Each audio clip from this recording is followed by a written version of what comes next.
Have you ever had an encounter with someone and the experience left you thinking, whatever that was, it was not human? For better or worse, plenty of people have, me included. Let's try to figure out what this phenomenon might be.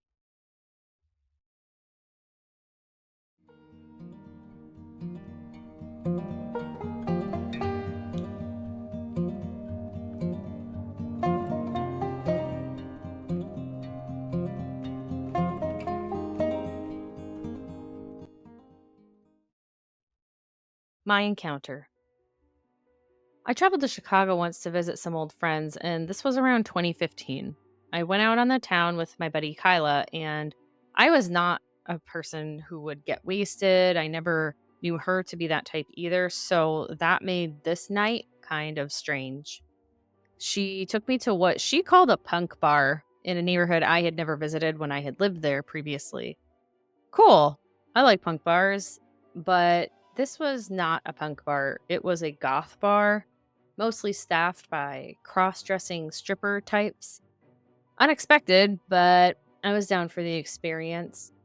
So we each got a drink, found a table, and before I knew it, the night completely unraveled. We wound up getting physically threatened by a 6 foot tall man in high heels who looked like he was demonically possessed. Something overcame me, and I almost threw a large glass object at him before Kyla intervened and tried to convince me to leave.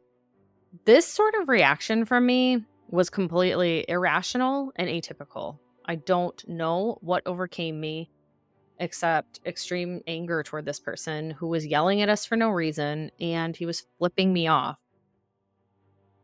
But the even stranger person in the room was this random man across the bar. He stood probably about 40 feet away, all the way on the other side, and he was just absolutely bizarre to me. Initially, I thought, like, oh, he's handsome in a very unusual way. But then I saw his eyes and I was horrified. They were completely black and they were slanted upward, unnaturally not human like. The slanting was just very severe.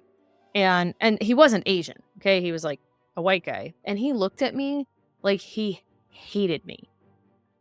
For the next hour or so, Kyla and I continued to get a second drink, even though we actually both wanted to leave. Something anchored us there, and I still can't explain it. We were there uncomfortably speaking to each other about wanting to leave, not knowing why we didn't just go someplace else, complaining about everything.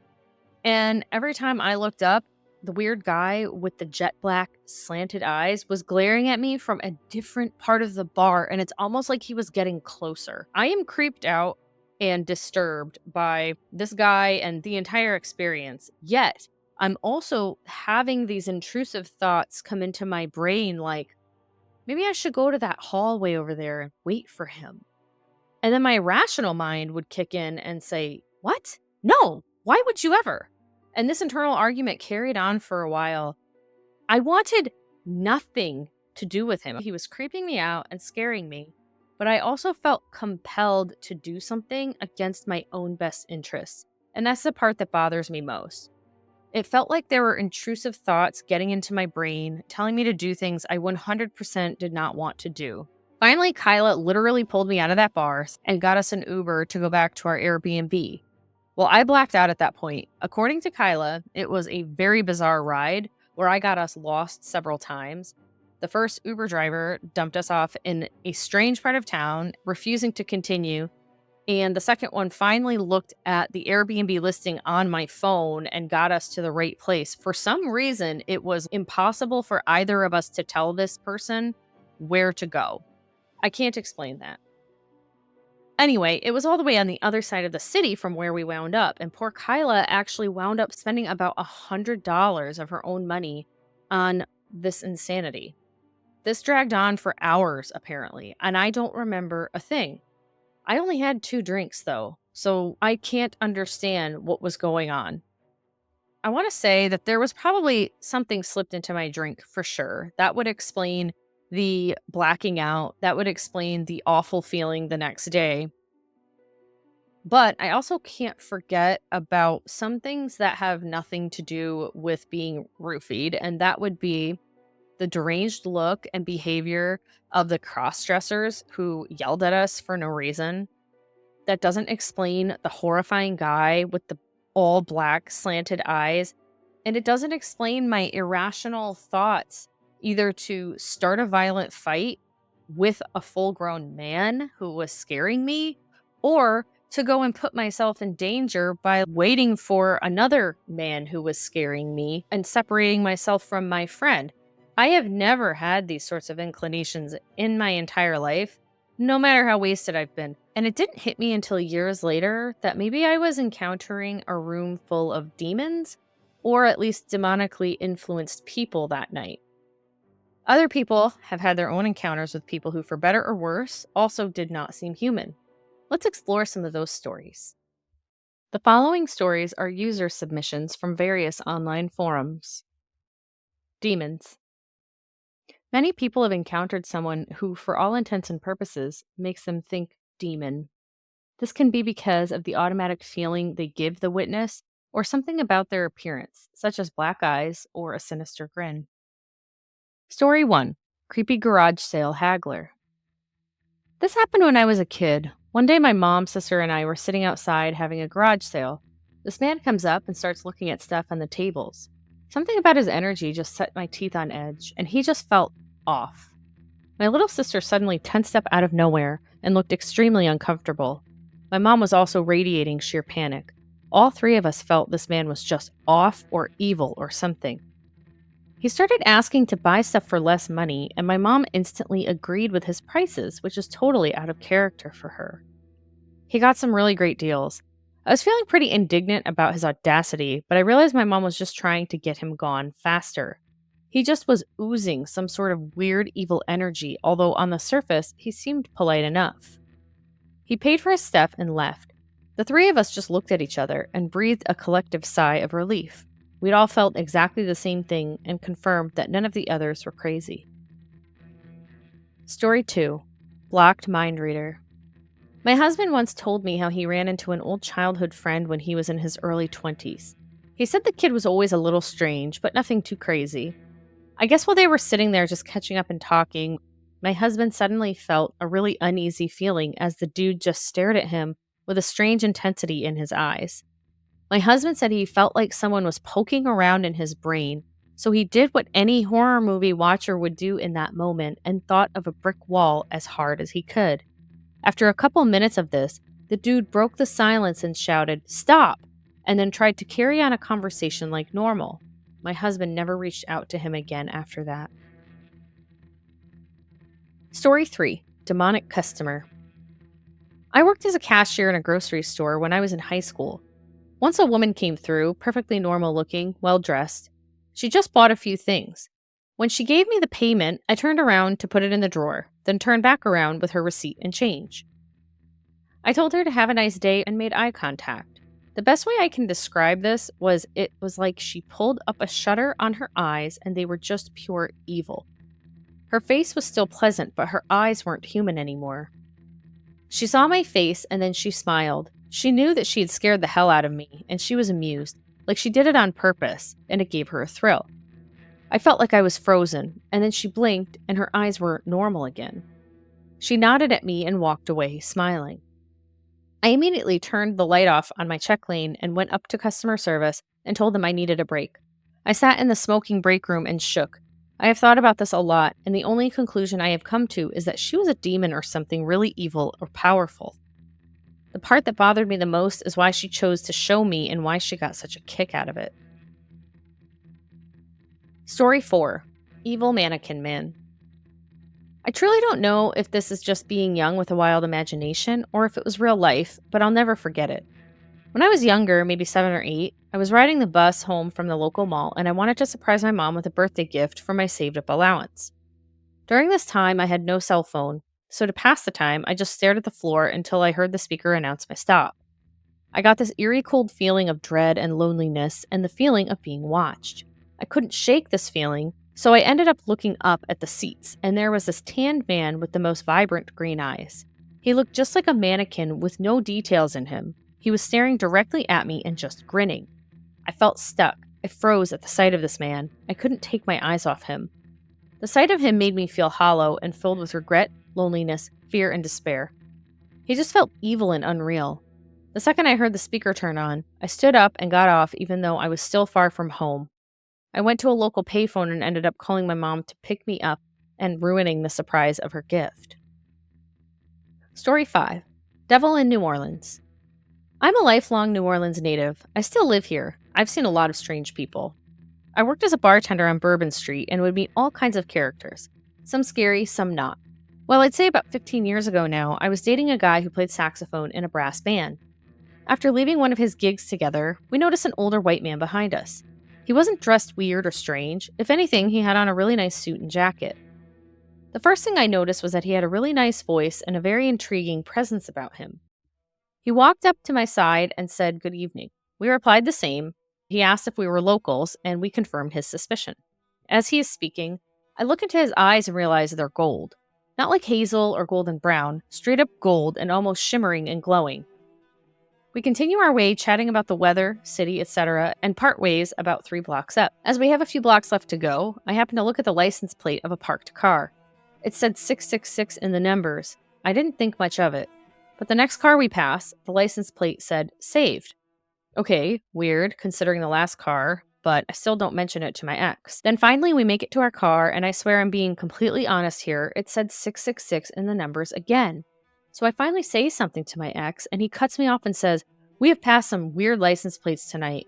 That guy was freaking me out. Did you see his eyes? They looked like fire burning. I tell him I noticed too, and wondered out loud who the man was. I even joked about it being the devil. I shit you not, the same guy comes up the street on the opposite side, and we can see the glowing eyes from where we're standing. He sees us and waves and shouts across the street saying, "Funny, we were all meant to be in the same spot at the same time." His smile was almost too wide. We laugh, wave, and get in the car. I don't think I've ever burned rubber, but I know I did that night. I don't know what he was or who he was, but I've never forgotten his presence, his smile, or those damn glowing eyes. Guess that's just New Orleans for you. Side note, an interesting reply to this story suggested that maybe this man was what is called a Lua, LWA, in the voodoo religion. These are entities that appear human, but go around blessing and cursing people depending on who they are and how those people treat them. Another interesting reply mentioned the New Orleans legend about the devil himself residing at 1319 St. Charles Avenue and suggested maybe this was him just coming back to visit. Story 6. Building Manager from Hell. It was the manager of an apartment complex in Scottsdale, Arizona. I was in his office being interviewed and had this sudden horrible feeling that he wasn't human at all, but something wearing a people suit. I've never had a thought like that before. I had trouble containing how scared I was by this realization, but I kept my cool and got out of his office. I spoke to my coworkers about it. One of them used to live in the same complex, and he said that he had to paint sigils on his walls while he lived there because he had so many weird things happen. Story 7. Possessed Patient. I worked in a hospital years ago, and I was taking care of someone. He was young, early 20s. I wouldn't say that he wasn't human, but I definitely think he was possessed by something that wasn't. During an encounter, he made a face at me and growled. His entire face distorted into something our faces just don't and can't do. I thought that it was just me who saw it, but there were 2 staff members behind me at the time it happened, and they both took several steps back when he did it. His face distorted into a demon. His brows arched, his eyes turned black, his smile spread to his ears. No one talked about it for the rest of the day. I brought it up to one of my colleagues who witnessed it. She just looked at me and said, "I've been working in this field for 30 years, and I've never seen anything like that in my life. I believe the help he needs is a bit beyond us. Be careful with that one. I will never forget that as long as I live." Angels. Not all encounters are terrifying and sinister. Some people meet strangers who they later go on to regard as guardian angels of sorts. Story 8. Psychic Homeless Fellow. I was walking out of a train station to work in Hollywood, thinking about my future. Will I ever get married? Can I even have kids? I walked past a group of homeless folks, and one dude with an open shirt, long hair, and no shoes said aloud to us, the passing group, "You'll be married and have a son." I pretended I didn't hear him, but the hair on my neck stood up. How did he read my mind? It did come true, by the way. Though it wasn't an ideal marriage, my firstborn is a boy. Story 9. God's Messenger. Several years ago, before my wife and I were married, we were coming home from a trip and decided to stop by the riverfront for a little bit. We were in the car just enjoying the scenery when a black lady rode up on her bicycle. She came over to my side of the car while smoking a cigarette and asked if we had some change to spare. She said she had a very important appointment to get to and she needed some change. I emptied out my little change box into her hand and she smiled. Then she leaned her head into my window and said that God would bless us greatly. Suddenly, I realized she didn't smell like cigarette smoke. She smelled amazing, and her eyes were the bluest blue I have ever seen. She got back on her bicycle and rode away.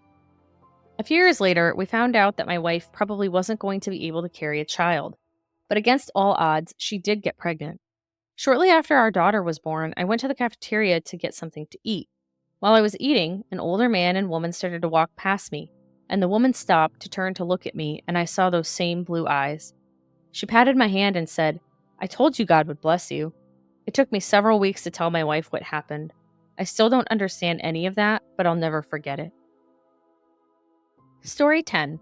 One angel at two different breakdowns. I was a 20-year-old girl driving across the country at night, and I had a tire blowout. I'd never actually changed a tire before, but I knew the fundamentals. Got out in the dark and tried to change it. Decided to wait in the car until daylight. I couldn't rest or relax. A car stopped behind me, a big white pickup. A man dressed entirely in white, even with a white beard, came to the window. I rolled it down a bit, and he said, "If you've got a blowout, I'll fix it." I must have nodded or affirmed okay somehow. I know I was scared. He went back to his truck, got the tools, and patched it. He told me through the window that he'd follow me about 2 miles down to a gas station to make sure I didn't need any help on the way. I made it, with his big white truck following a little ways back. When I got there, he waved and went on. When I got home, my mom said it was an angel. A response to this story echoed the same experience. The second person says, "This is really insane. This happened to my family. Around 1997, I was probably 9, and it was my mom, dad, and 3 siblings in a van. The road was dark and dangerous, and it too had the same sign. My whole family was scared. Our back 2 tires hit something on the road. We had only a spare for one, and my dad was going to wait until morning to walk to a gas station and call a tow truck. This was before cell phones were a thing. A man in a white pickup truck, dressed all in white with a white beard just like you described, helped my family out. He gave us his spare and helped my dad change the tire. My mom called him an angel. He was so polite and kind. I thought he was just a random kind Samaritan, but when I read your story, I got chills." Story 11. Angel for the Animals. I once encountered a stranger that I immediately felt this angelic energy pouring out of.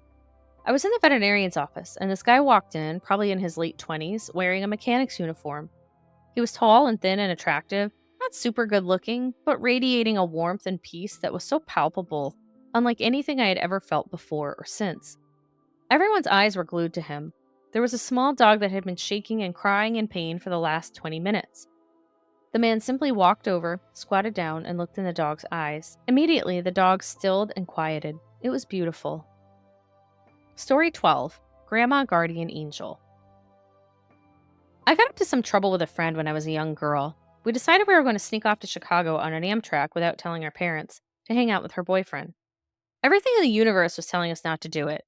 My car broke down on the way to get her. Then her brakes went out, so we got her brother to drive us. Then the train broke down. It was an Amtrak/Greyhound station, so they offered us discounted bus tickets to Chicago. But we didn't know that in Chicago, the bus and train station aren't at the same location. And this was before the super easy cell phone days.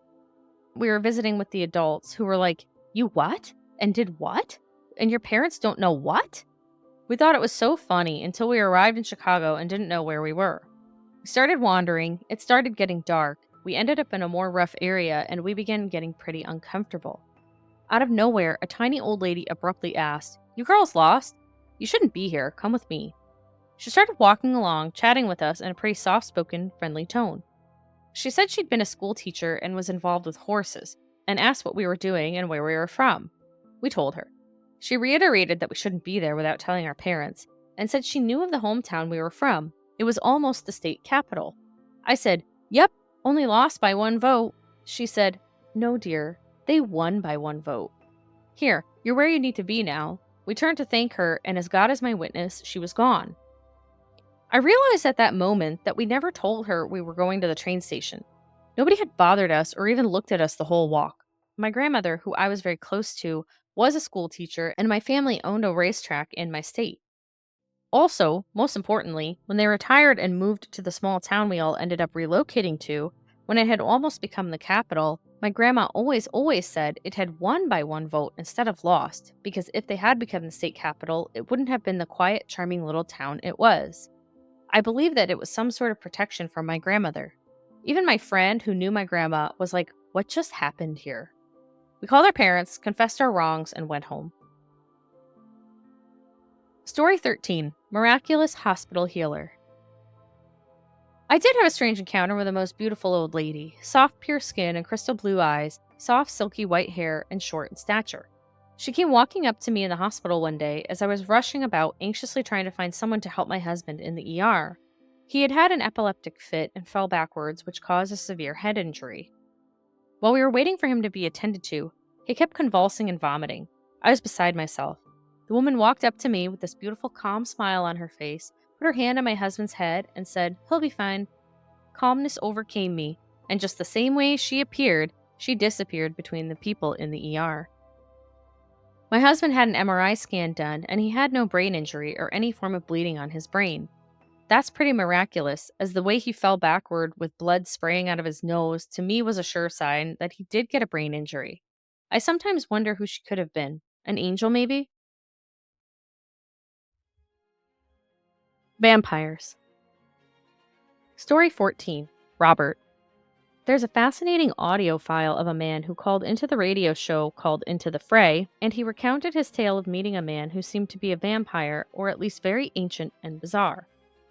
Linked in the description of this video is the podcast episode of Into the Fray, episode number 158, Robert. In this episode, the caller discusses being on vacation when he was in college, and he meets a seemingly young man named Robert, whose face becomes distorted only for certain people. Robert seemed amused by this ability. He carried a notebook filled only with names and had almost no other possessions. Robert telepathically harassed a female friend of the group, and her experience with him has tormented her for years since. Story 15: Sebastian the Vampire. I met someone in New York City that I swear was a real vampire. I'm talking about ancient, blood-drinking creature of the night vampire. On my way to the train after work, I stopped in an alley to relieve myself. I hear a voice with a British accent say, "Quite the evening, wouldn't you say?" I looked into the alley, and standing there was a young man, maybe in his late 20s or early 30s. He was dressed rather well in all black, and I could tell that his wardrobe consisted of expensive attire. He was unusually pale, with dark hair and piercing blue eyes. I replied, "Yeah, it's pretty nice, but I'm about to be on the train for an hour, so that sucks." "Indeed," he responded in a casual tone. I was tipsy and didn't question why a dapper fellow such as him was hanging out in a dark alley. I assumed he was doing the same as me. I finished and zipped up. "How's your night going?" I asked. He inhaled deeply and exhaled. My night is just beginning. I think I'll walk around for a while and catch a late dinner." He had a very articulate manner of speech. "Sounds cool. Well, nice to meet you." I paused as one does to ask for a person's name without actually asking. "Sebastian," he said. "Well, Sebastian, I'm Castro. It was nice to meet you. Maybe next time we meet, it'll be under less awkward circumstances." He chuckled and said, "Yes, I do hope so." I left him there in the alley and walked to the train, went home, and went to sleep. I was off the next night, but decided to go to a bar near work to mingle. I rode the train, and as I exited, I heard, "Castro!" I turned toward the familiar face, and I see Sebastian. He was wearing seemingly the same clothes from the night before, but still looked very dapper. "Hey, how are you?" I asked in a welcoming tone. "I'm fine, thank you. Will you be working tonight?" he asked. Before I could question how he could possibly know I worked in the area, I said, "No, I'm just off tonight. Gonna grab a few drinks and hang out. You're welcome to join me." "Splendid. I don't drink, but if you wouldn't mind the company, then I'd be happy to join you," he said almost excitedly. Up until that moment, I hadn't realized just how incredibly pale he was. He was almost paper white, and his eyes were so blue they almost glowed. We headed up the stairs to the street and made our way to the bar that I frequented. I got my usual Jameson and Coke, and we chatted a while, mostly about me. Then I said, "What about you? What's your story?" He said this with such sincerity, yet so casually, that I was taken aback. "I am what most would call a vampire." I looked up from my drink, straight into his eyes, and in that instant I realized this being, this individual across from me, was serious, and I believed him. A rush of adrenaline came over me and instantly sobered me up. Calm yourself, he said, placing a very pale, cold hand on mine. I have no intention of harming you. I find you interesting, and I thought that I would enjoy conversing with you. I was watching you last night in this bar, the way you carried yourself, and it piqued my interest. He was sincere. Okay, well, say I believed you. I totally did. How old are you? I am roughly 600 years old. I am young by our standards. Our standards? Are there more people like you? There are, but not many. I was in a very awkward situation, to say the least. I was either talking to a real vampire or a total nut job that belonged in a mental institution. I finished my drink and said, "Well, I think that's enough excitement for me. Time to catch that train." I made my way out to the street and lit a cigarette. Sebastian appeared next to me. "I hope I didn't scare you." He seemed a little worried. "No, it's just a lot to take in." In my mind, I was only thinking of how fast I could get away from this being. "Will I see you again?" he asked. "Sure, man. Just don't do anything weird, like show up in my room or anything." I laughed nervously. "Of course not," he laughed in return. "Well, Sebastian, I'll see you around," I said as I walked away, trying not to seem like I was running away. I had taken about 5 steps when I heard, "Castro!" I turned to look at Sebastian and was left stunned. He was looking at me, and his eyes were beaming. They were doing the reflective cat thing. "I will be seeing you soon, I hope." Sure, see you soon." I turned and hurried away. The next day I got arrested and spent a weekend in jail. This caused me to lose my job and in turn lose my apartment. The next day I got out of jail, found out my dad was very sick, and decided to move back to Texas. That was the last time I saw Sebastian. Still to this day, when I'm walking down dark roads at night, I get this feeling that I am being watched from the shadows. At this point in my life, though, being that I am dying, I wish I could find him again and ask him if he could save me. I guess I'll never know. Side note from me, the show host. This last story could be completely made up, but I was fascinated by it anyway. It's a great story, however, I'm suspicious of the good writing, complete with thorough dialogue and descriptive verbiage, such that you don't really see in casual storytelling. And there are some inconsistencies that I could criticize here. It seems that he first says he works at a different bar, but then according to Sebastian, they're in the bar that he works at. And also, he says he spent the weekend in jail, but then he says he spent a day in jail. In general, this is a very incredible story. I did try to message this Redditor, and their account was marked as suspended. I tried to go through the history, but you can't do that with suspended accounts. However, going through the original post of this story, it does look like this person did suffer from a heart condition. So I sincerely hope he's okay. Alien and WTF? Some people have encounters with human like creatures that can only be described as actual aliens, or what the fuck was that? Story 16, No Toenails. I worked as a receptionist at a hotel, and one time around Christmas, there was this very strange man staying there. He would always stand and talk to me every night for hours in a stilted and bizarre manner, and say strange things. He said he was best friends with Princess Diana, he worked on top secret robotics products, and that he had worked with machinery 100 years more advanced than our current technology. I thought the guy was mentally ill, and he creeped me out. Then one day he started saying stuff like he was in fact the robot that he had built, and that he had built himself. And he was saying things about how he wasn't a human and how he learned everything from observing and listening and talking to real humans. But he himself was a robot.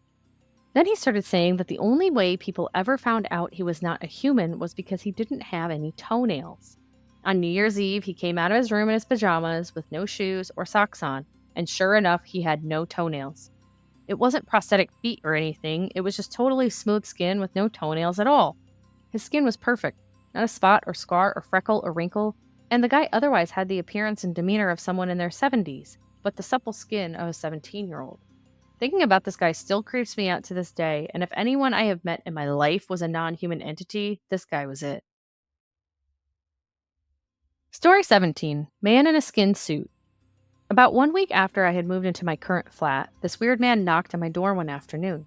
He was tall, wearing a suit and a long black coat, and he was carrying a briefcase. He leaned over really weird, like sideways. He tried to give me a leaflet, which I presume was about funeral services, as it said something like, "Preparing for your future." He smiled at me really weirdly and asked me, "Have you thought about your future?"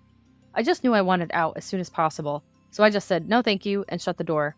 I watched him through the peephole for a bit because I was still freaked out, and he just stood there looking at my door with the same weird smile on his face for a few minutes before eventually leaving. I saw him walk down my road a few days later, but I never saw him again after that. I know it sounds dramatic, but the way he moved and smiled just immediately made me think of some shapeshifter or something that was still learning to be human. Story 18. ETs at the DQ. Working at Dairy Queen, we had 2 repeat customers who were a little bit different. They never showed emotion and always wore the same thing. They walked odd, like they were puppets. My coworkers and I could always feel it when they came in, even if we didn't see them. They were always nice, but they never felt human. I always thought they were aliens. One time, me and a coworker discussed that we both felt that way. It was over our headsets, so they couldn't hear us, but they turned and looked directly at me. Chills went down my spine. I haven't seen them since. She and I both quit, but still talk about those 2 and their odd behavior. Story 19. Park Predator. I was visiting my cousin while he was at NYU for a few weeks. I was buzzed one of those nights and decided to cut through Central Park instead of the 45 minutes it would take to stumble walk the perimeter. The park was dead quiet, with nothing but the sound of branches creaking under the weight of the snow to break the silence. A young lady in her late teens at the most stepped out from behind a tree as I walked past it and asked me for a cigarette. "Hey, are you alright? It's pretty late and it's not safe out here," I asked with concern. "Oh, I'll be just fine in a minute," she replied, but then I noticed her smile and her eyes. Her eyes appeared black as obsidian in the ambient light, and her smile was reminiscent of a sentient predator regarding its dinner. I lit her cigarette and hauled ass back to the sidewalk as quickly as possible. To this day, I'm not sure what she was, but I don't think she was human. Story 20. Telepathic Moon Man. I met a guy that just seemed alien. I don't even know how to describe it. He was pleasant enough and looked normal enough, but just seemed off. I was thinking to myself in my mind, just for my own amusement, that if this guy was an alien or something, perhaps he could read my mind. So I thought, tell me your name if you're an alien. I kid you not, he then proceeded to tell me that his friends call him Moon. Could have just been a huge coincidence, but it left me confused. Story 21. Man in Black. My wife and I had a very strange experience back in the 1990s. We were driving home when a very strange car passed us in the right-hand lane. The car appeared to be a very old 1950s style design, and there was actually a green glow emanating from underneath the vehicle. This was not at a time people were doing underbody lighting, especially on a car that old. As the car passed, it made a faint electronic whirring sound similar to the Jetsons spacecraft. The person driving behind the wheel was wearing a 3-piece type suit. He had a fedora-style hat, thin pale greenish face, glasses, black tie, white shirt, and a dark suit coat. The inside of the vehicle also glowed with a pale green. As he passed, it was almost like we had been instructed from somewhere not to notice the car, but we could not help but notice something so strange and out of the ordinary. We both said simultaneously, "Did you see that?" We occasionally talk about it because it was so strange, and we have never seen anything remotely like it before or since. Additional stories. Also in the description of this video, you will find a link to the excellent Belief Hole episode on this topic. One of the best examples of this phenomenon of humans who do not seem human is Heidi's story at the 46-minute mark. Check out the entire channel actually, because Belief Hole is one of the best paranormal podcasts ever. Conclusions. I firmly believe that from time to time, some of us bump into an entity that is masquerading as human, but they are something else. Many will blame this on mental illness, because dissociative and schizoaffective disorders can truly make someone seem demonically possessed. Drugs such as methamphetamine can also have this effect. Other people may be psychopaths or sociopaths, so perhaps we are picking up on that disorder as a sort of predator detection system built into our brains. But 2 things can be true at once. There can be mentally ill humans out there, and there can also be non-human creatures who share some characteristics with the mentally ill. To connect these concepts together, Jerry Marzinski is a psychologist who asserts that most schizophrenic patients are actually possessed by demons. He makes a great case in his book, An Amazing Journey into the Psychotic Mind, and a link to that book will be included in the description. It is interesting to me that many of the accounts I have read share some things in common. These beings tend to have very pale skin, sometimes there's a glow about them, and many of them have bright, glowing eyes. Many of them also seem telepathic, and some even force telepathic communications onto the witness. Are these demons or demonic possessions, ancient vampires, angels, aliens, psychopaths, a mix of all of these, I certainly don't think these stories are just in the imaginations of these witnesses. The most fascinating accounts I came across are those supposing that the person they were speaking to was a vampire. I'm doing a deep dive on real life vampire encounters now, and how vampires just might be specific demons. You can find this in the podcast section of my channel. Thank you for listening, and see you next time.